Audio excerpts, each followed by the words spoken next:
Cindy, the TV's leaking!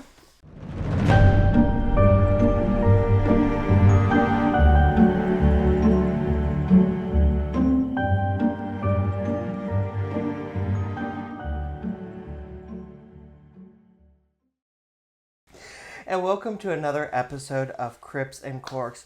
I'm your host, DJ, and I know who killed JFK, but I'm no Stitch. Along with my co-host, Paul, the prettiest princess, as usual. And I'm here to take your order. That's right. Oh, I didn't know we were doing something to go with our costumes. No. I'm a sailor.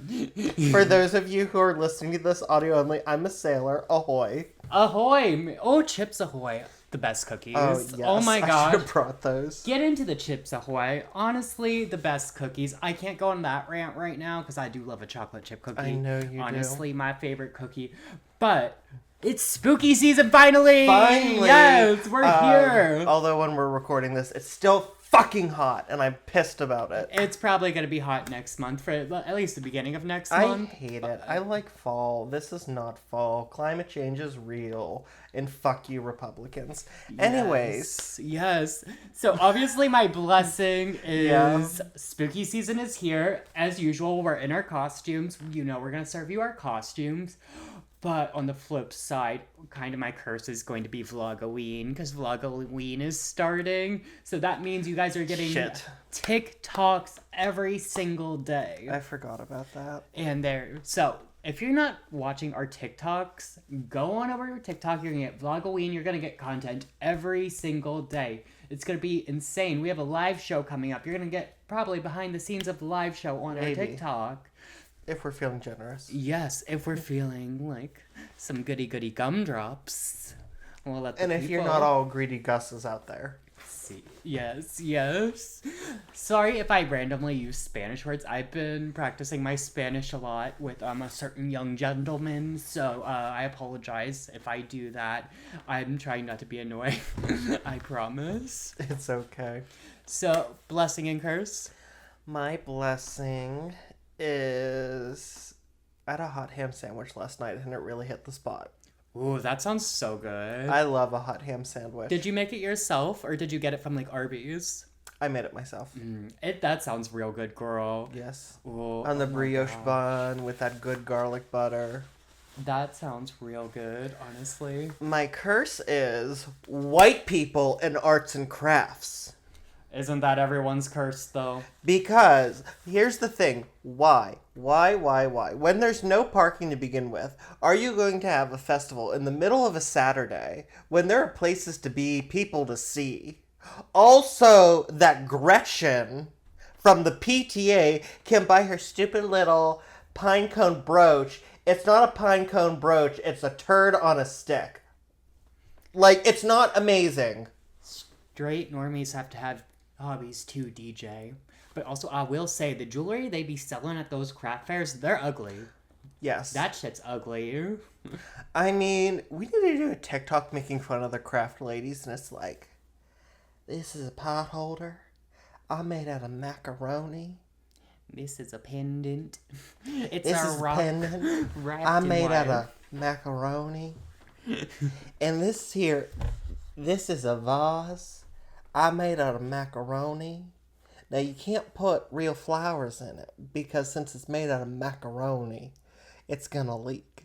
But you could put some of my flowers that I made out of macaroni in it.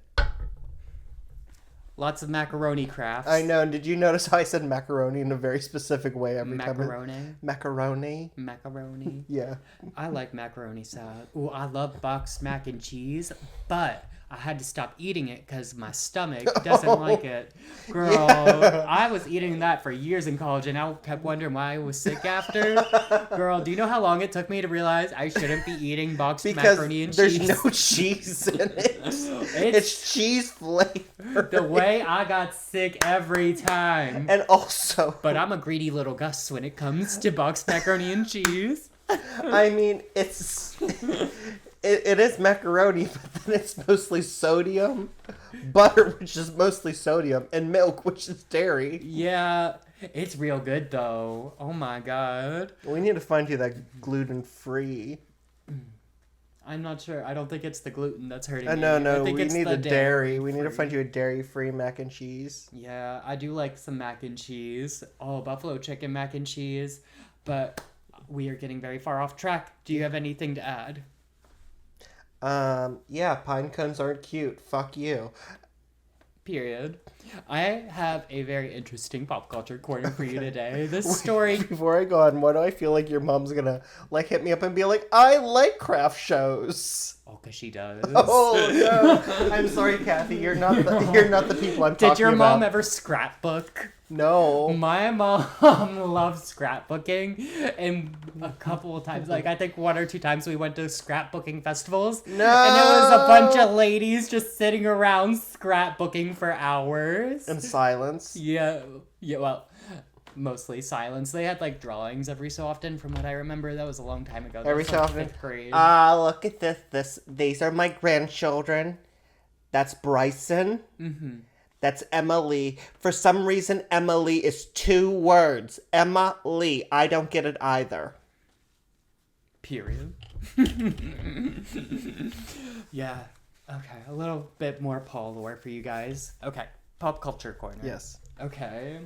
So, there was a man in Seville, Spain, who allegedly set a cafe on fire on August 21st after staff at Cafeteria Las Postas could not provide mayonnaise for his sandwich.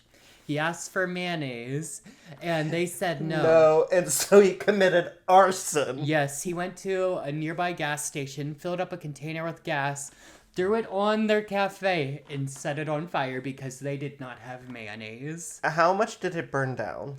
It didn't burn down the whole thing. It was like $11,000 in damage. But fortunately, Hellman's Mayonnaise did step in, and they're going to pay for the damages.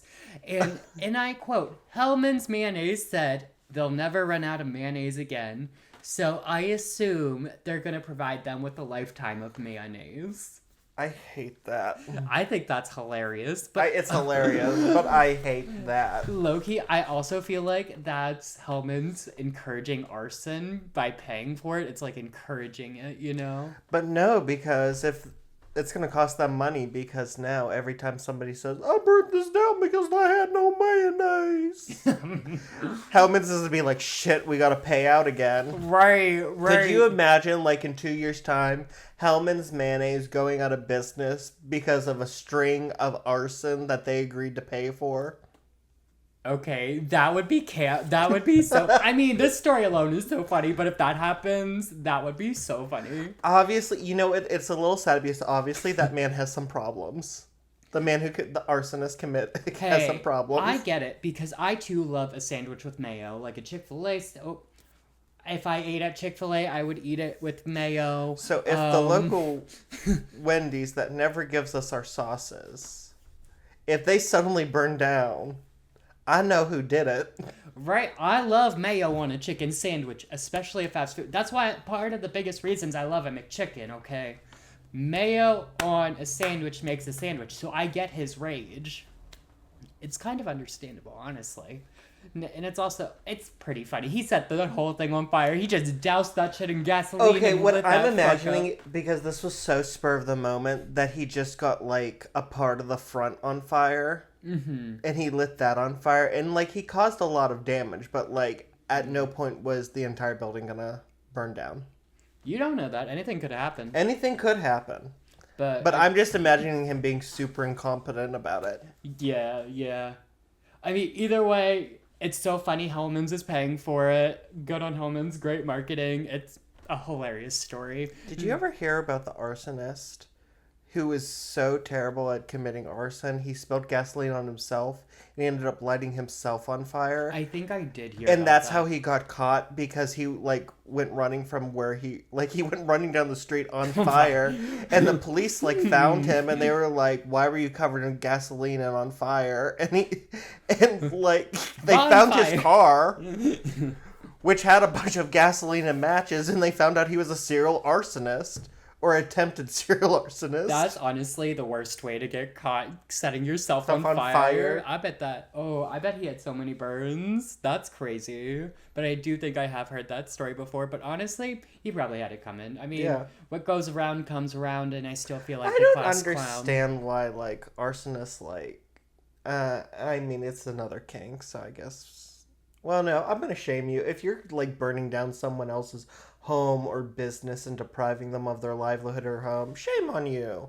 Yeah, it's interesting. Pyromaniacs, too. There's a link between pyromaniacs and people who wet the bed, like, as kids and stuff. Really? Yeah, Well, yeah. isn't there also a tie between, not to foreshadow here, kids who wet the bed and serial killers? Yes, exactly. Which you might talk about a little later on. Ooh. Anything else for Pop Culture Corner? No. Are you ready to drink? Yes, I am more than ready to drink. I had to park in a parking garage. So, we have a very, very special bottle of wine for you guys today. It's the director's cut by Francis Ford Coppola. Coppola, sorry. It's okay. So, the graphic band is a replica of a 19th century original used in a device called a zeotrope. We don't know that word. Do you want me to? Yeah, DJ's the more literate one. This is all him. That's not happening for me today. I should have read that shit. Life, trope, movement. Uh, Do you want me to finish it? yeah, just finish her out. Which produced the illusion of a moving picture from static ones. This signature Sonoma wine director's cut pays homage to the history of film making and to the uncompromising standards necessary to make great films and wine.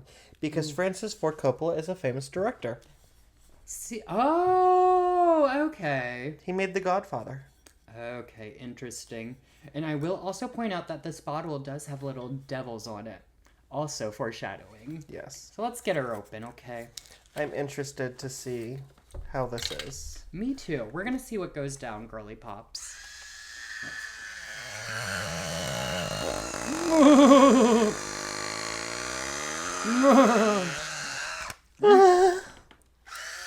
Okay.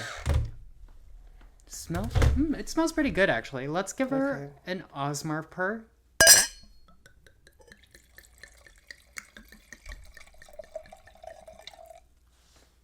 And then Osmar purr number 2. Kim.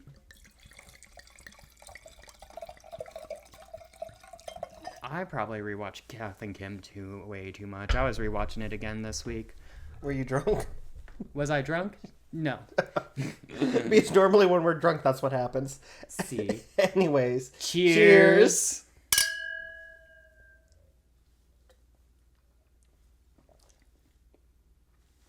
Okay. It's not terrible. No. I'm going to give this 3 grapes, actually. Actually, let me give me one more sip. I'm going to give that 4 grapes. I like that a lot. That's I'm also really going to good give wine. it 4 grapes. It's much better. So, Francis Ford Coppola has a whole wine brand. Oh, okay. And when I was in college, I had a friend who was older, and so he would buy, like, bottles of wine for us while we were still underage. Mm-hmm. But he was a film student, so he would always buy the Coppola brand. And it was awful. Awful wine. He's one of those. He's pretentious. So. No, he bought it because, like, he was, like, into film, and he's like, it's good wine. Like, Francis Ford Coppola knows about wine. It's like, no, he doesn't. It tastes like feet. Yeah. You're supposed to wash your feet before you stomp the grapes. Yes. I will say, knowing about movies does not make you know about wine. They're two No. very different things, girl. I mean, you can know about movies and know about wine, but... You're always going to know one more than the other, Yeah. I imagine. But no, this is pretty good. It's a and good this one. is probably because, was this a more expensive one? No, it was 20. Oh, yeah, no. Okay, so I don't know why. Maybe it's just, he knows about this one. Yeah, this is a very good wine. I You would know- recommend. I am willing to bet that he made this wine first, and then, like, it was successful, so he started doing other wines, and that's where it went downhill. Maybe. He probably started venturing into white wines, and white wines are a little harder to make, I imagine. Unless you make them, like, sweet. No, his Merlot is pretty bad too. Anyways, DJ, do you have anything else to add about the alcohol? nope, 4 grapes. Awesome. Let me tell you a story. Please. Darkness resides in all of us. It sits at the corner of our humanity and primal urges. The darkness manifests itself in our deepest, darkest thoughts. And we must ask ourselves, what if we dare dip our toes into the black tar that rots inside? Take a quick swim in the sludge and let our inner monster out. Play with the fire and laugh when it burns. Truly lose ourselves and let the darkness inside take over, even if just for a couple moments. Well, one man did just that. Today, we are going to be embarking on a 2-part journey as we explore the life and dark underbelly of Ed Gein, the monster of all monsters, a man so terrifying he inspired movies such as the Texas Chainsaw Massacre, Silence of the Lambs, and Psycho. That's right, we're talking about Ed Gein, the subject also of the newest season of Monsters on Netflix. Would you fuck me? I'd fuck me. Is that a Buffalo Bill from Yeah. Silence of the Lambs? I've never actually seen that. Neither have I, but I know that quote. That probably should have been the cold open. Whoops. Maybe next time. It's okay. If you pay me $100, I will send you a recording of me doing that for you to make it your ringtone. But they already have the recording of you doing that, DJ, because you just said it on I here. know, but to make it their ringtone, they would have to download the entire episode onto their computer and then cut just that part out. Yes, But for $100, I will do all the work for you. period. Hey, it's like a cameo. For $150, I'll put your name at the beginning of it. Paul, would you fuck me? No. I'd fuck me. No, you sound like a teacher I once had. Ew. Now, do you know anything about Ed Gein? Yes, but I don't want to spoil anything. Okay, period. Because 2 words come to mind, and I'm afraid it's going to spoil. Okay. Ed Gein it's a pretty famous story. Most people, if you know anything about true crime or anything about, like I said, pulp culture or anything, a lot of people do know about Ed Gein. So I'm super excited to tell the people our views and our thoughts and everything on Gein, because he is such an iconic figure in true crime. Yes. But let's get into the story. Let's start with the landscape. Middle of nowhere, Wisconsin.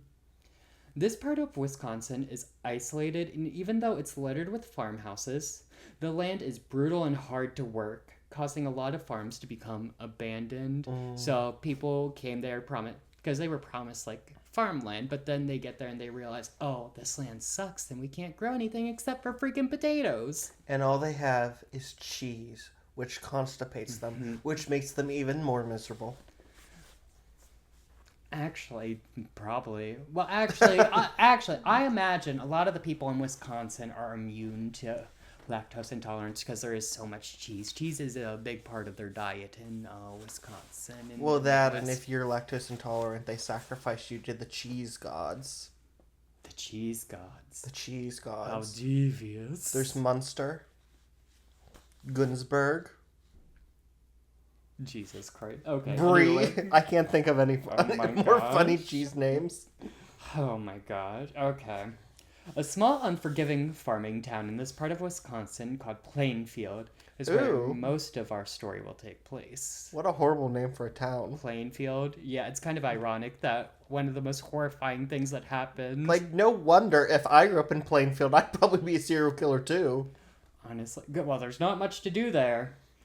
But before we get to what takes place in Plainfield, let's first talk about Ed Gein's parents and the nearby town of La Crosse. We must talk about Ed Gein's parents and their upbringing to fully understand what led to Ed Gein being the type of monster he was. First, Ed Gein's father, George Gein's childhood was marked by one singular tragedy. when his parents and older sister set out one day to run an errand in a town when their wagon was swept away into the river. And I don't know why I think that's so funny, but I just picture they're being like, oh God, our wagon! It's just so funny. I don't know why. And it's also kind of funny to think about that George Gein is old enough, was old enough, that his parents were traveling in wagons. Yeah, because, okay, when does the Ed Gein story take place? The 60s? Something like that, yeah. And he was like, what? Okay. I'm like, he was old enough, like, Maybe- wagons? Maybe it took a while for Maybe they're cars poor. to be a thing. Well, yeah. They were poor. They couldn't afford Model T. That is going to be kind of a thing, like, through the story. Me and old Daisy pulling the wagon. Right, but then they got swept away and they all died. Oh no, old Daisy, you were the love of my life. Not my wife, not my kids, old Daisy. Oh, there I go too. Oh no. The wagon got me. The river got us. But yep, for some reason George didn't go with them that day, so he survived and he was left alone to live with his stern Scottish grandparents. Now, there's no real details about George's early life. He was just an average Midwesterner at that point, and then he came to lacrosse. He started doing job after job. He couldn't keep a job, and then he started liking the bottle a little too much, and then he descended into alcoholism. Now, this is before he met Ed Gein's mother, right? Now, let's talk about Ed Gein's mother. Ed Gein's mother is named Augusta, and she grew up in Augusta, and she looks like an Augusta. I know. Well, you have George Gein, GG, and Augusta Gein, which would be AG, but could you just imagine if her nickname was Gus or Gussie? Gussie. Gussie Gein? No, but she's not a She's not a Gussie, she's Augusta. she's a stern, big, she's German. She's big boned, isn't she? Yes, she looks like she played softball in high school. Softball, or was she on the men's wrestling team in high school? Because there are some women who, not gonna lie, but from this time period, there's some women who could be on the men's wrestling team. Oh yeah, the men were probably too scared of her to let her on the wrestling team, right? Augusta, she looks like that teacher from Matilda. Miss Crunchbull? Yes, she's built like Miss Crunchbull from Matilda. Do you remember Monster House? Yes. Do you remember how the house was possessed by the fat lady from the circus? No. Oh, okay. But that's all I can picture is that Augusta is the fat lady from the circus from Monster House. Just picture any big lady. Lindsay Lohan? Oh my gosh.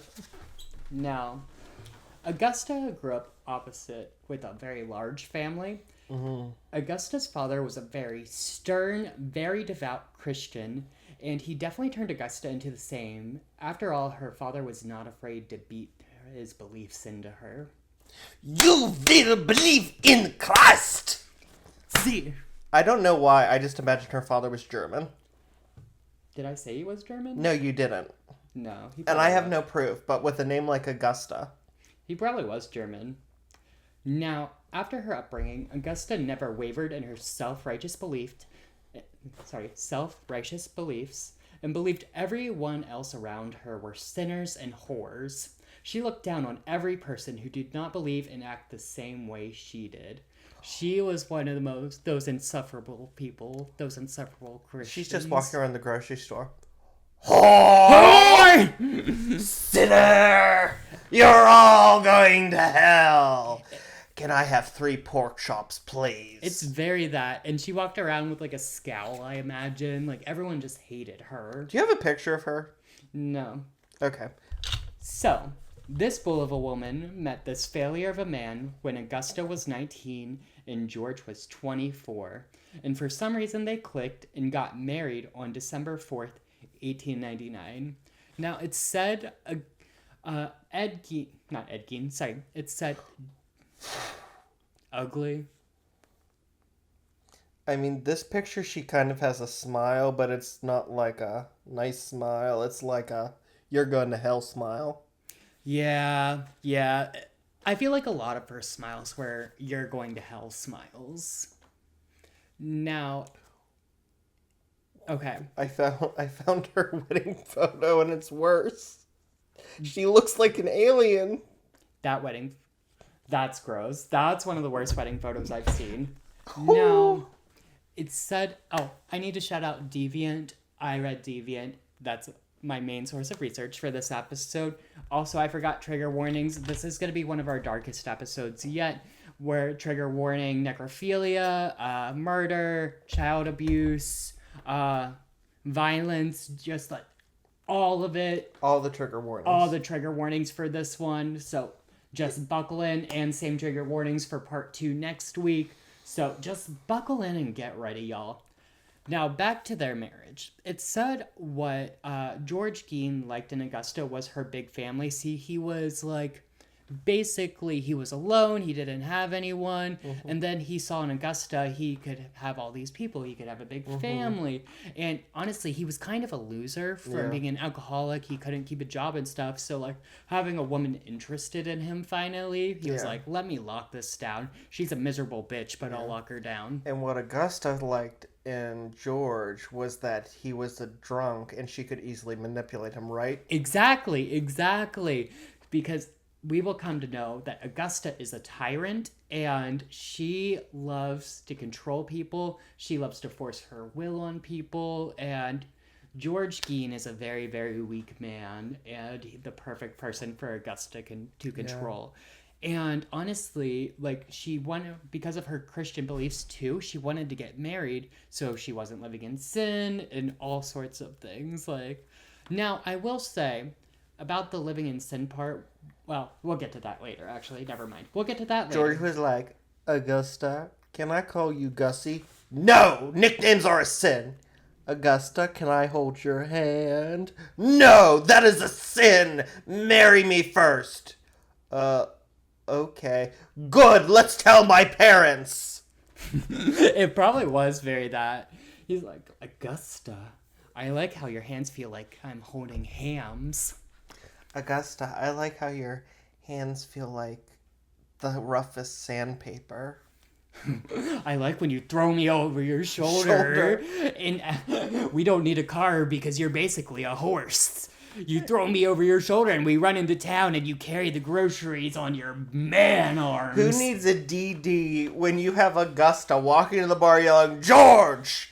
Throwing you over her shoulder and cantering home. Very that. Now, but Augusta very quickly did grow to hate George for being a weak man and would berate and order him around. And this caused George to retreat into himself more and find solitude in more bottles of alcohol. So it just, really bad start. George, you're a weak man. The Lord has not shined his light down upon you like he shined down on me. I'm just radiating with the Lord's light. Can you tell? Can you feel the love, George? Can you feel the Lord's love in me, George? Okay. So, George would come home drunk some nights, and Augusta would scream and hurl insults at him. But some nights, George would finally stand up to her, have enough and start slapping her, but it was like slap fights children would have, basically. Oh, no. But they were hard enough that Augusta would fall to the floor and just start screaming louder and louder, and eventually she would just start loudly praying for George's death. I imagine it was something like, please, God, take him from me! Murder my husband! Please, take him from me! I've seen that picture of her. If he's, first of all, I saw the pictures of them together. If he was able to knock her to the ground, good for him. Second of all, if she went down, that was a boom louder than the towers falling. And that bitch made a boom when she fell, too. And she probably did it to be dramatic. She said, oh, George! Wait, do you remember from Lizzie Borden? Yes! Abby Borden, they dropped a sack of bricks that were to be the same weight as her. And it was like, there's no way Lizzie would have turned because the house shook like a stampede of elephants was going by. That's what it would have been like if Gussie Gein had fallen to the floor. Very that. Now, even with all this drama in the home, Augusta could never think of divorce. It was against her staunch beliefs. So Augusta did what she thought would bring her comfort and had George impregnate her. Not that hole, George! This hole! It probably was that, because Lord knows they didn't have sex, because sex really... Augusta... The thought of sex made Augusta sick, okay? It was only for procreation and procreation only. There was no fun, there was no games about it. And I imagine when he filled her with his festering seed, as it will, it was probably like a business transaction. Very much like, get in, get out, and get it over with type thing. Augusta, why does your vagina feel like sandpaper? Pump harder till you finish! Are you done yet? Your vagina feels like a space heater. God, are you keeping Arby's sandwiches warm in that thing? Jesus. Why am I Is that a tooth in there? Why do you got teeth in there? Not teeth. Okay, so George did impregnate Augusta, and they had their first child, Henry Gein. Oh.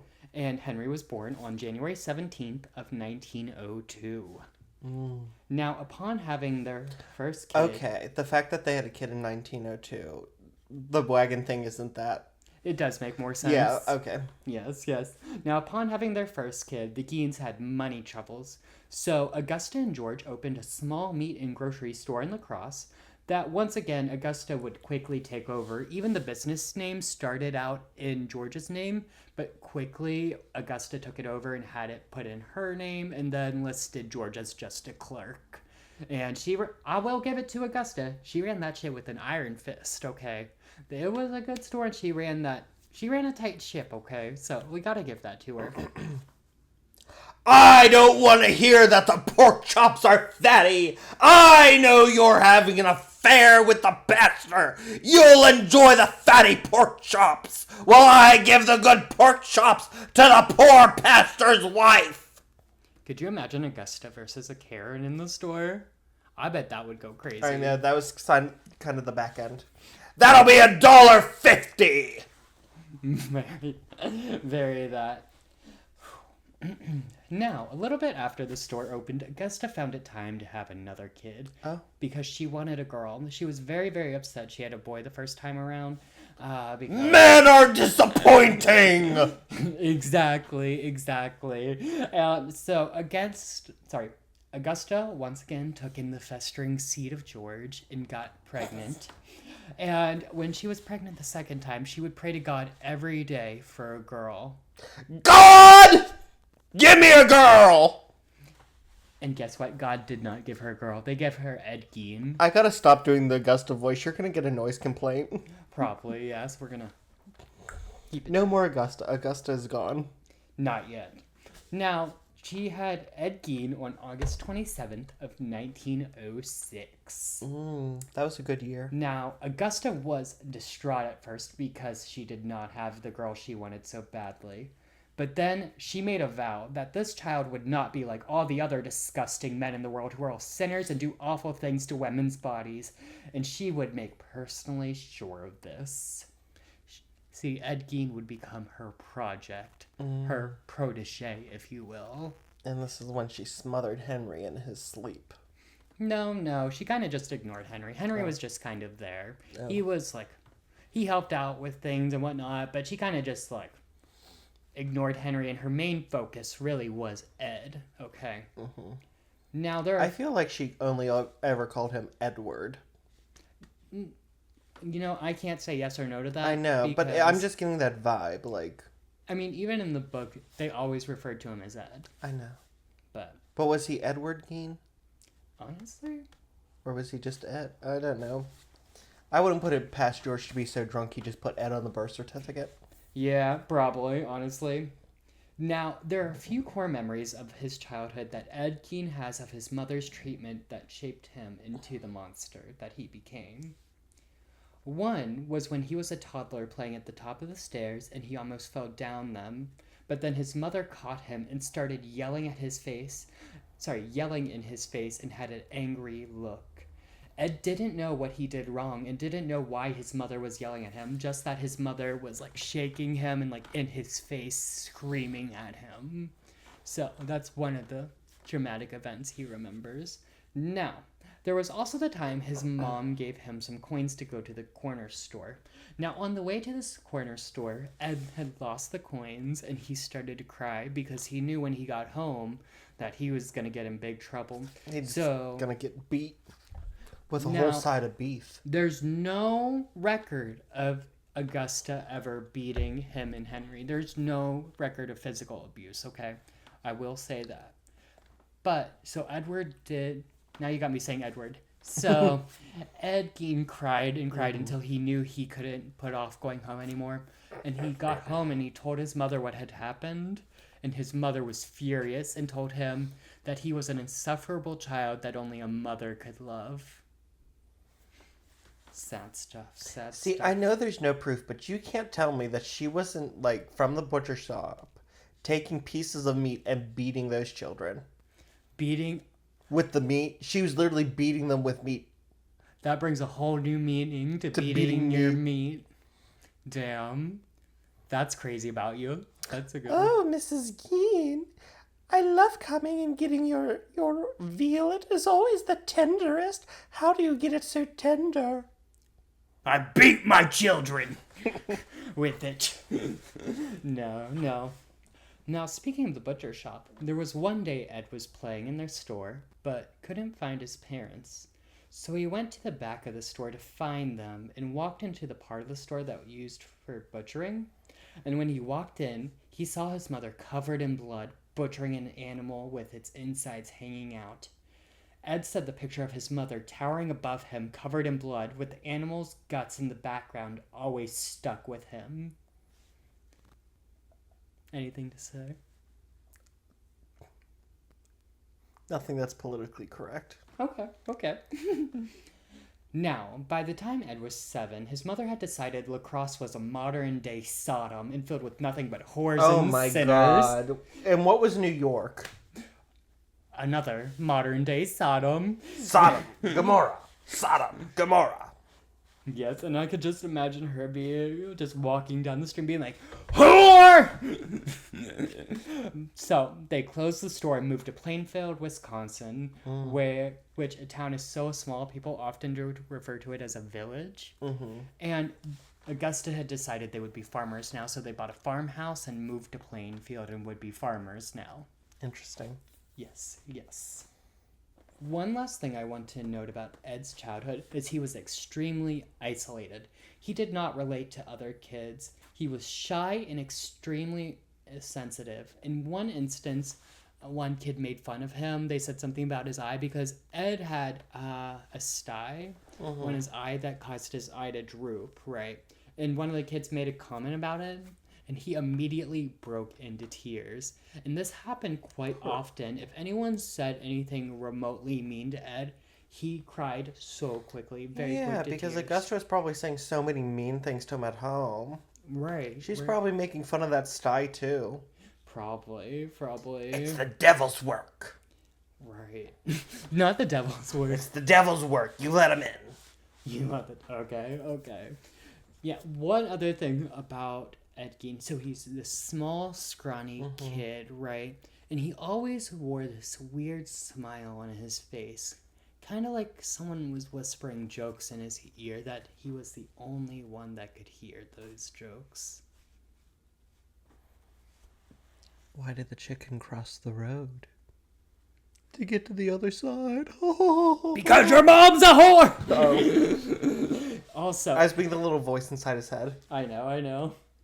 So, whenever Ed would try to make friends or even like remotely like say anything to his mother about like having a friend, his mother would go into a tirade and rant about how this person was ungodly and their parents were ungodly and they weren't fit to be your friend. So Ed was never allowed to have any friends because immediately his mother would say all these awful things about them. So right off the bat here, we have this isolation and then his mother putting this thought in his brain that everyone else is sinners and whores and they're not good enough and no one is good as me.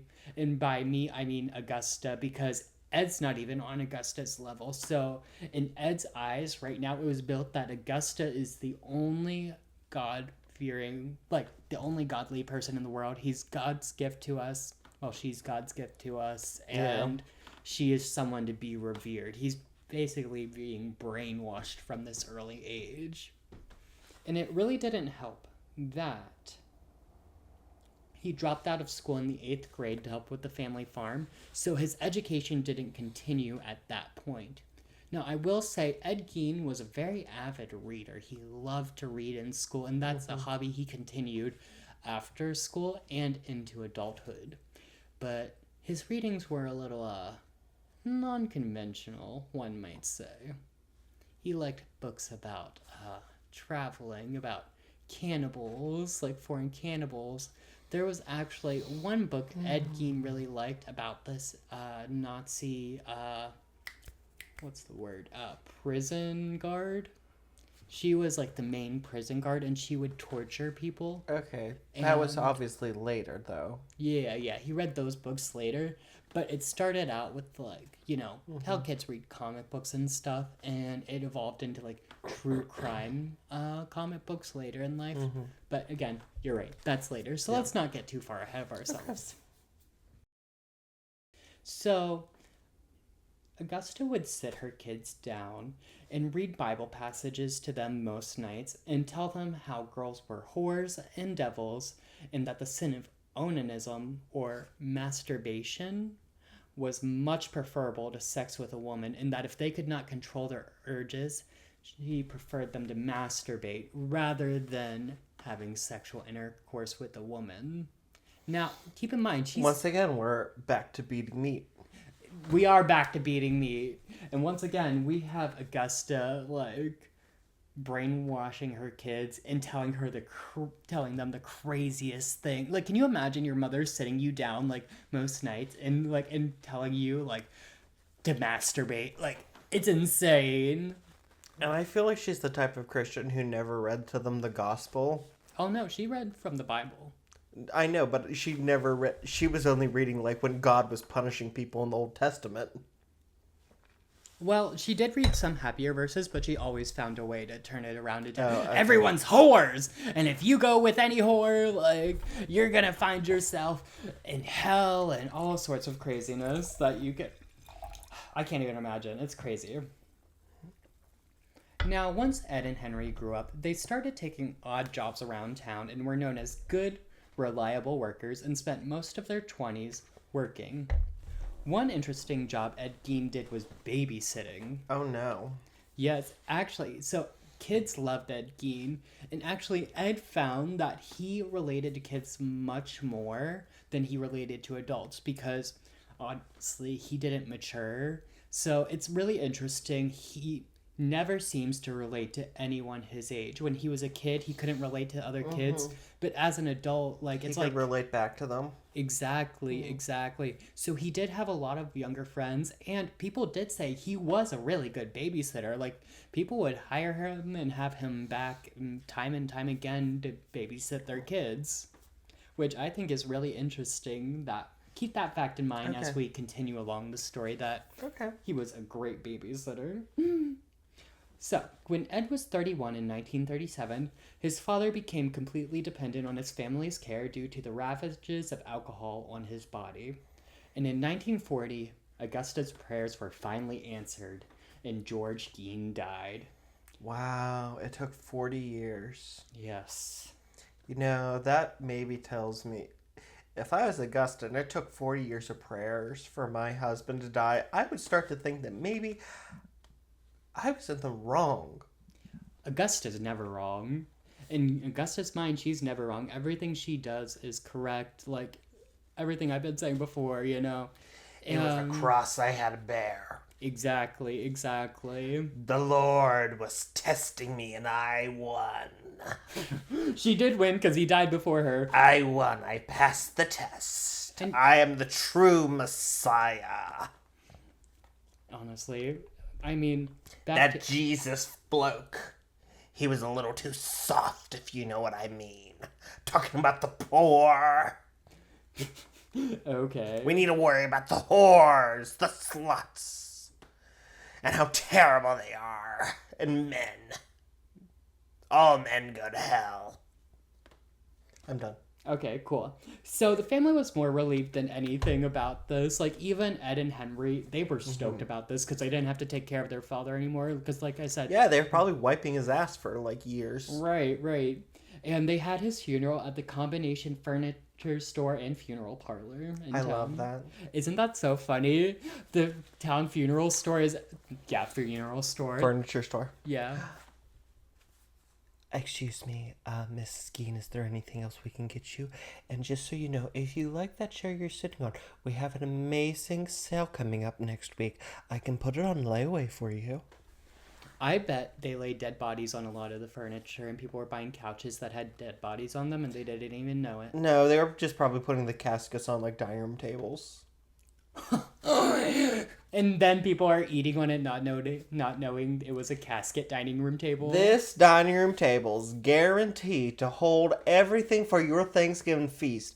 If it can support the weight of a full-grown dead body man in the casket, it can support your 20-pound turkey and your mashed potatoes. And I had your mashed potatoes, and those are heavy as rocks. And come on down, and we'll even let you touch the bodies for a quarter.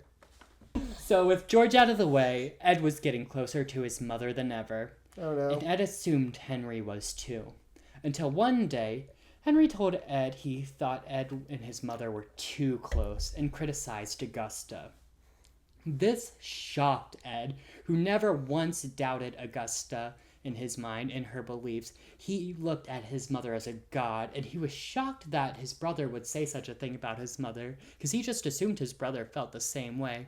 And also, it was shocking too, because Ed really looked up to his brother. See, Ed would also, like, go around town and Henry led a group of Jamaican folks on a work site, and he said old Henry was the only one who could handle those Jamaicans. That's so racist and so problematic on so many levels. Well, they were Jamaican people, and what is interesting too is thinking about Jamaican people in the middle of Wisconsin in the early 1900s. In the 1940s, yeah. Yeah, that was probably an interesting time. So there was probably a lot of racist stuff going on, and that probably added to Ed's comments on how, like, Henry was the only one who could handle them, like, keep them in line and things. So yeah, there was probably a lot of racist things happening there. But the point of that is, like, how much Ed looked up to Henry and how this shocked him and immediately changed his opinion of Henry after he started criticizing Augusta and saying that him and Ed and Augusta were too close, right? So this brings us to the infamous day in 1944 when a brush fire broke out on the farm and the boys were trying to control it and got separated. After a while, Ed got worried because he couldn't find Henry, so he went to the cops and said his brother was lost in the fire and he was nervous. When the police got back to his yard, Ed led them right to Henry's body. He was laying face down on a scorched piece of ground, but with no burns. And there were also these funny little bruises on Henry's head. And when the police asked him how he knew where Henry's body was, he was like, funny how that happens. Also, these are two 40-year-old men. Your point? And they're both unmarried. Okay. Yeah. It's just weird. Honestly, I have this in my small town too, where there's a couple, like, unmarried men who just always live alone and they never find anyone. Like, that does happen in small towns where some farmers, they just don't find anyone and they live alone. Now, this one is a little... Well, I tried. when Gertie Cummins from the farm next door turned me down when we were 8 years old. Hey, there's slim pickings. I gave up. So now I sit here. And I got Josiah. He's young and strong. And he can do any of the heavy lifting around the farm. Now, is Josiah your lover? Well, there are some things you just don't talk about in polite company. Yeah, no. I feel it's giving Brokeback Mountain. Yeah. But no, for real, there are slim pickings in small towns. Yeah. And, you know, it is a thing where some men just don't get married. Some women don't get married and they're spinsters. And, you know, that happened in my small town. There were just people who never got married. Just look at you. I'm not in my small town anymore. There's still hope for me. Okay. There's plenty of pickings. Are there? I'm on Tinder too. There's no pickings left. We got left behind. I'm including myself in that. We got left behind. I don't know. I'm practicing more than Spanish with a nice gentleman right now, so... You're practicing that. That bop, if you will. Oh. The medical team said he died due to asphyxiation, and no further questions were asked. Spooky how that tends to happen. Yeah. The police just don't ask questions, and they just accept it. The police are lazy. Yes. But now Ed Gein had his mother all to himself, and he would have complete control over her after she suffered a stroke and would need total care. Mm-hmm. Ed was in heaven caring for his mother and having her all to himself. He had complete control. Would you like another ginger candy, mother? With that stupid smile on his face. Because one thing I do want to reiterate is he always wore that stupid... People would describe it as a simpleton smile. I'm not sure if that's a... That's a slur. It's a slur? Okay. Am I going to have to bleep that out, you think? No. But that was the R word before the R word was the R word. That's also what they referred to it as in Deviant, was a simpleton smile, and he just... Which was another word for the R word. Oh, spooky. Those were the pre-R words. Oh, I'm sorry, y'all. We're sorry about that one. No, because now they mean something totally different. Yeah. But also deviant, so deviant was like anyone who was not mentally competent. So like up until the late 50s, homosexuals were labeled as deviants. I don't mind that term. Maybe I am a deviant. Get into it. My bow tie's being covered up though, and that's okay. Y'all, the bow tie's just going. That's a standing costume. I just won't have a neck for the rest of the episode. I wonder if we steamed steamed it, if that would help. I did try to steam it. Oh. But okay. But Ed Gein's heaven wouldn't last long because Augusta would die soon. See, one day Ed took Augusta with him to a neighboring farm to get some straw. When they pulled up to the farm, the farmer was beating their dog, and then the farmer's girlfriend came out and was screaming at him to stop. The sight was too much for Augusta. Not the dog being beaten, but the sight of the farmer's live-in harlot, and it sent her into a tizzy that was too much for her body to handle, and she died in 1945. And she got to go to hell and be with her one true love, Adolf Hitler. Oh my gosh. No.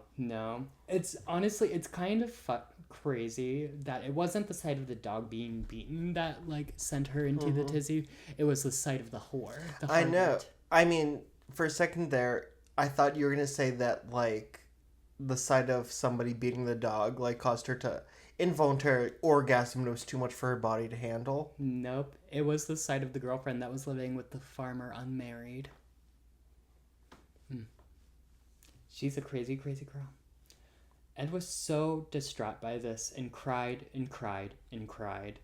To this day, anytime his mother is brought up, he weeps and said, "She is too good for this world," which he was the only one to feel this way because only 2 of Augusta's brothers came to the funeral. Apparently. As you can imagine, none of the town cared or liked Augusta because she looked down on them all. I can imagine that furniture store was empty. Yes, it That was empty furniture that store day. was empty. Oh, yes. And I bet they had to reinforce the dining room table to lay that big bitch on there. They just laid her on the floor. They said, our furniture ain't that sturdy, girl. Let's get this bitch on the floor.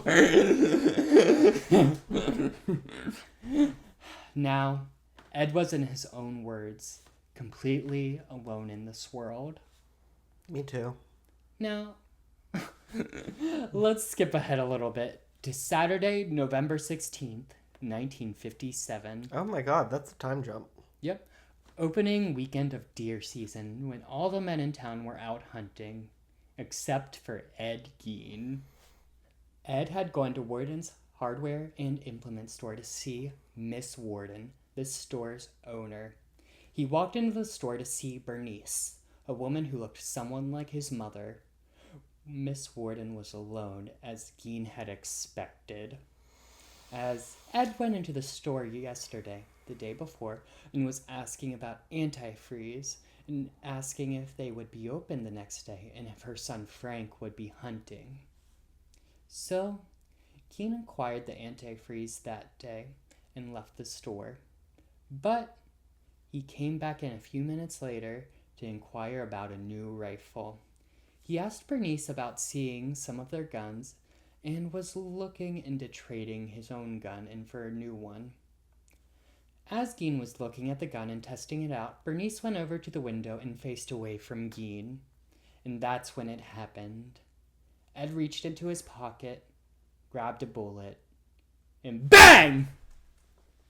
Jesus. Later, Bernice's son returned from hunting and stopped at the weighing station across the street from the Warden's store. The owner of the store commented that he saw the door closed all day and the store truck had left earlier that day. Frank thought this was strange immediately and ran across the street to try the door, but it was locked and the lights were out. He knew something was wrong, so he rushed home and got the key. Am I boring you? No, I'm just taking it in. Okay. When he opened the door, he saw blood on the floor and drag marks going out the back of the store. He noticed the cash register was missing as well. He immediately called the police, and when the police came, he knew exactly who did this.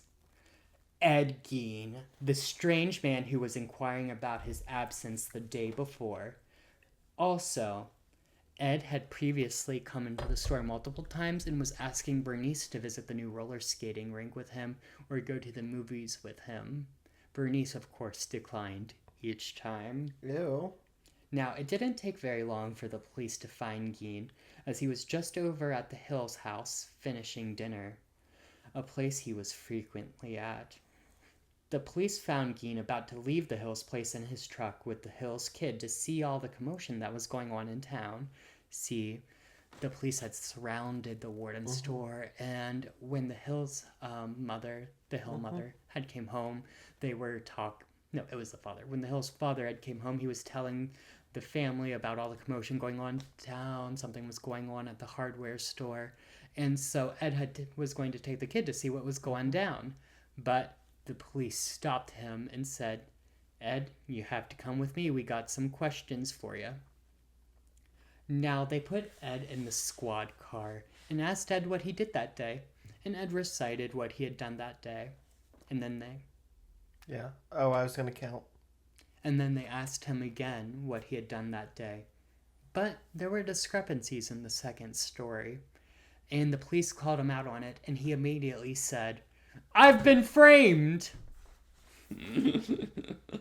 So they immediately took Gein into custody. Once in custody for questioning, the officers went to the Gein farmstead to investigate. They tried all the doors, and they were all locked, except for the door to the summer kitchen. Oh. They went in, and it was dark. They maneuvered around the junk-littered floor. Then one of the policemen felt something brush them.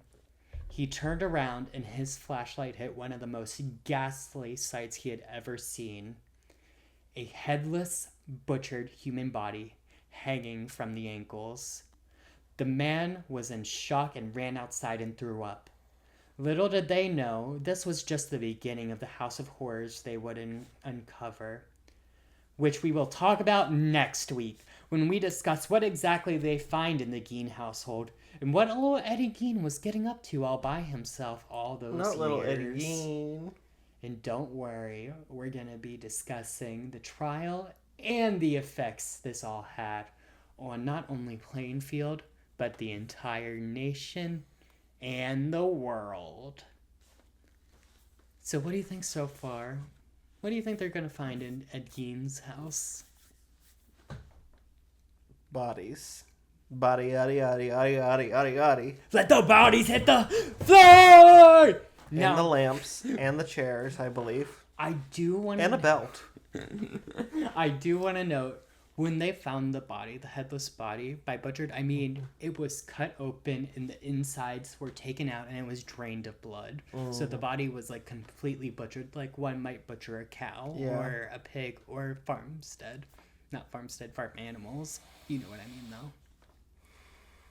Thoughts so far? I look forward to part 2. I look forward to part 2 because part 2 is going to be even more grim and ghastly, and we're going to be uncovering all the atrocities that took place at the Gein homestead.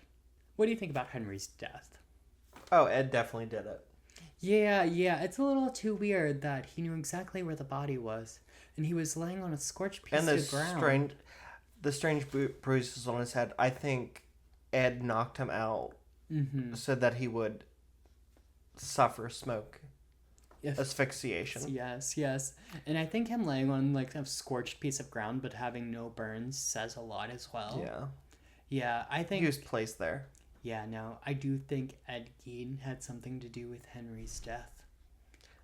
But it was never confirmed or denied. Spoiler alert. But as you could probably tell from Bernice's story, we have much to talk about. Yes. So... please let us know your thoughts. Please connect, like, subscribe, follow. Please connect with us on all of our social medias listed below. Please email us with your own personal stories. Please remember that we do have a live show coming up on October the 11th at Paduti Live Podcast Theater. Here in Pittsburgh, we are covering Haunted Pittsburgh. So if you like fries on your sandwiches and salads... or have a parking chair. Or if you know a thing or two about a slippy tunnel, this is the show for you. If you're in the Pittsburgh area, in-person tickets are available, as well as BYOB tickets. And we encourage you to come in costume. This is a Halloween show. If you are not in the Pittsburgh tri-state area, we're sorry for you. But we do offer streaming tickets available. And you can be in costumes too, and you can send us... we'll come up with like an email, like... yeah, if you during the show, we'll like talk about how to submit pictures of your costume, and we're gonna do a costume contest in person, and then we're gonna do an after the fact costume contest for anyone who was from home, yes. Streaming. Paul, where can they find you? You can find me at my personal Instagram and TikTok at Paulember, Paulember. And as usual, it's not delivery, it's DiGiorno. And if you'd like to follow me, you can do so at The Real Deej Powers on TikTok and Instagram. And until next time, folks, remember, keep your grips tight. And your quirks loose. Bye. Cindy, your TV's really leaking. It's all over the floor. Cindy, this bitch got water on your floor. Because she does that roundup. Yeah, you remembered the quote better than I did.